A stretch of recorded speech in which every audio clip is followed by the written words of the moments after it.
Irmãos e irmãs, paz e bem. Sou Frei Francisco Alexandre, frade franciscano e comissário da Terra Santa. Sou um representante da Custódia da Terra Santa, província franciscana que cuida dos santuários cristãos em Jerusalém e região. Iniciamos hoje pela TV Horizonte o programa Caminhos da Terra Santa, para levar ao conhecimento de vocês a história dos diversos santuários cristãos na terra onde Jesus Cristo nasceu, viveu, morreu e ressuscitou.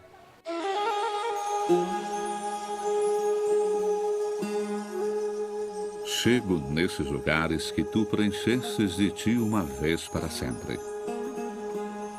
Ó lugar, lugar de terra santa, qual espaço tu ocupas em mim. Por isso eu não posso te pisar com meus passos, tenho de me ajoelhar. Tu ficarás e eu te levarei dentro de mim. Transformar-te-ei dentro de mim num lugar de novo testemunho, pelos séculos sem fim. Nosso serviço de custodiar, de guardar os santuários cristãos na Terra Santa, começa quando São Francisco de Assis lá esteve no século XIII, ainda na época das Cruzadas. Nós, cristãos, havíamos perdido todos os nossos santuários para os invasores. As cruzadas eram movimentos militares de inspiração cristã que saíam da Europa para conquistar Jerusalém e mantê-la sob o domínio cristão.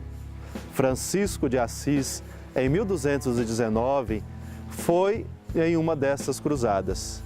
Lá ele teve um encontro com o sultão Melek el-Kamel e, através de um diálogo amistoso, respeitoso e franco, conseguiu o direito de peregrinar em segurança pelos santuários da Terra Santa.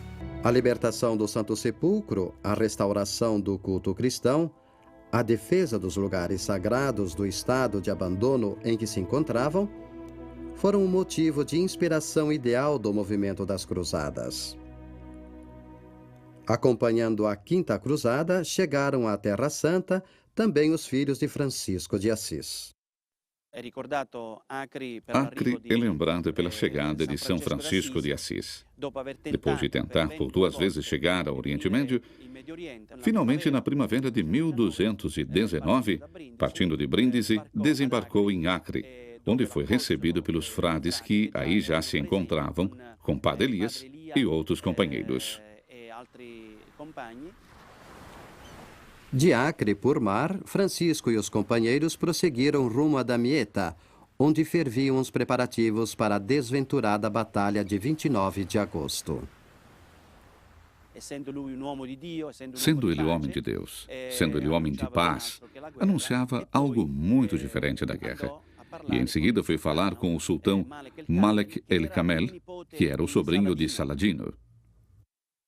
O diálogo profético com o sultão resultou para Francisco e seus frades num salvo-conduto, graças ao qual puderam se deslocar livremente e operar na região. Com a queda de São João do Acre, e portanto com o fim do reinado latino em Jerusalém, pareceu extinguir-se toda a esperança da realização do desejo de libertar os lugares santos, de restabelecê-los ao culto cristão, ao uso da cristandade, dos peregrinos.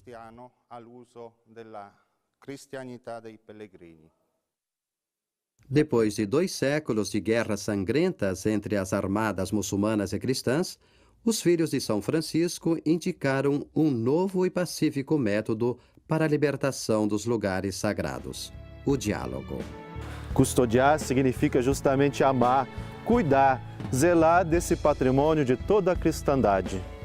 Este é o nosso serviço na Terra Santa: custodiar os lugares santos, motivar a vida cristã e litúrgica e cuidar das pedras vivas, os cristãos que lá vivem. Os frades que vão entre os sarracenos não façam nem litígios nem contendas, mas estejam submetidos a toda criatura humana por Deus, e confessem que são cristãos. E quando virem que agrada ao Senhor, anunciem a palavra de Deus. São Francisco, desde o começo, caracterizou o nosso estilo aqui na Terra Santa. Um estilo simples e pobres, isto é, sempre em contato com o povo simples, e também sempre em diálogo fraterno, dialético às vezes, porém sempre fraterno e livre para com a maioria islâmica e atualmente também com a hebraica. O caminho para reconquistar os lugares sagrados não era o das expedições armadas, e sim aquele pacífico, baseado nas negociações bilaterais e nos acordos legais. Em 1333, a transferência aos franciscanos dos direitos sobre o Santo Sepulcro e sobre outros lugares importantes cristãos, adquiridos do sultão pelos reis de Nápoles, Roberto d'Anjou e Sância de Maiorca, depois de complexas negociações, sanciona o nascimento da custódia da Terra Santa. Em 1342, a bula papal Gratias Agimus, do Papa Clemente VI, reconhece oficialmente a presença e o papel dos filhos de Francisco de Assis na Terra Santa. Que os frades da vossa ordem possam permanentemente morar na Igreja do Sepulcro e aí celebrar com solenidade as missas e os outros ofícios divinos. Custodiar os lugares sagrados, esta foi a nossa primeira tarefa e continua sendo até hoje. Hoje, domingo de Ramos, a Igreja Católica no mundo inteiro inicia a grande semana, ou seja, a Semana Santa, fazendo memória da vida, paixão, morte e ressurreição de Jesus, nosso Senhor e Salvador. Queremos caminhar com Jesus nesses dias, pelas ruas e pelas igrejas, sendo seus companheiros no caminho. O primeiro santuário que vamos conhecer é a Igreja Franciscana de Betfagé, que fica próxima ao Monte das Oliveiras. Neste lugar, segundo a tradição, começa o cortejo que conduz Jesus na sua entrada em Jerusalém. Jesus e seus discípulos se aproximaram de Jerusalém e chegaram a Betfagé, perto do Monte das Oliveiras. Então Jesus enviou 2 discípulos, dizendo: Vão até o povoado que está na frente de vocês, e logo vão encontrar uma jumenta amarrada e um jumentinho com ela. Desamarrem e tragam os 2 para mim. Se alguém lhes falar alguma coisa, vocês dirão: O Senhor precisa deles, mas logo os mandará de volta. É o dia em que a Igreja lembrará como Domingo da Paixão do Senhor ou Domingo de Ramos, o dia e o lugar para a Igreja de Jerusalém que marca o início das celebrações da Semana Santa. Em Jesus, Príncipe da Paz, cumpria-se a profecia de Zacarias. Dance de alegria, cidade de Sião. Grite de alegria, cidade de Jerusalém, pois agora o seu rei está chegando, justo e vitorioso.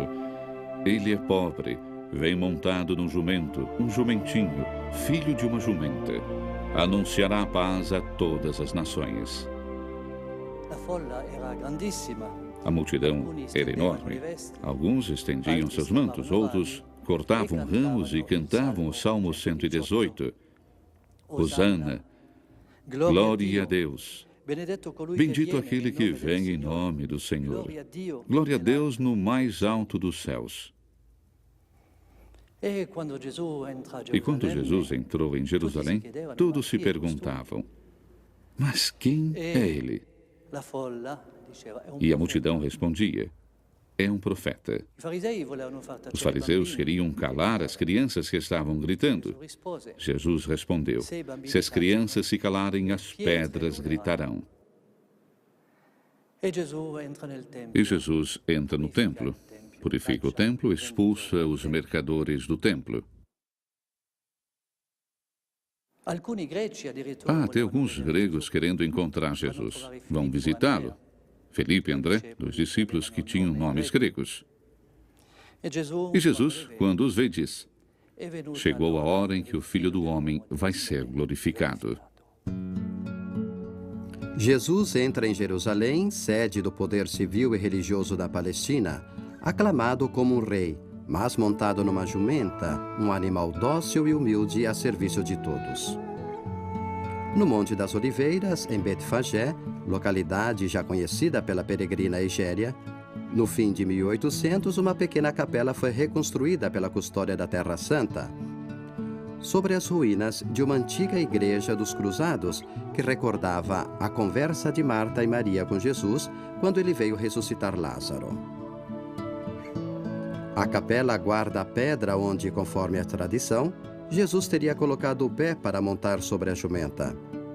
Permanecem ainda bem visíveis sobre a pedra uns fragmentos de pinturas medievais. Um castelo, um grupo de homens, uma jumenta com seu jumentinho, a procissão rumo a Jerusalém, a ressurreição de Lázaro. Numa inscrição, pode ser lido também o nome do vilarejo. Nós lembramos a passagem de Jesus por Betfagé, porém essa memória deve ser atualizada na igreja. E André de Creta, num discurso sobre o Domingo de Ramos, diz que não importa o que Jesus fez há 2000 anos, importa o que nós vivemos hoje. Eis o que escreve: Vinde, subamos juntos no Monte das Oliveiras. Vamos também nós ao encontro de Cristo, que hoje retorna de Betânia. Se aproxima a sua paixão para cumprir o mistério da nossa salvação. Hoje o rei se apresenta a ti manso e humilde. Entrará com uma roupa modesta, numa condição de pobreza. Acolhemos assim o verbo de Deus que avança. Recebamos em nós mesmos aquele Deus que nenhum lugar pode caber. Ele que é a própria mansidão, deleita-se em vir a nós todo manso. Eis que chega aquele que está presente em todo lugar, preenche tudo, chega para cumprir em ti a salvação de todos. Está chegando aquele que não veio chamar os justos, mas para chamar os pecadores para a penitência. Então não temas, e sim o acolha de braços abertos. Jesus, como Rei, nos ensina o mandamento da paz e do serviço, do amor que se doa a todos. Hoje ficamos por aqui. Espero você amanhã para juntos trilharmos outros caminhos por onde Jesus passou. Paz e bem.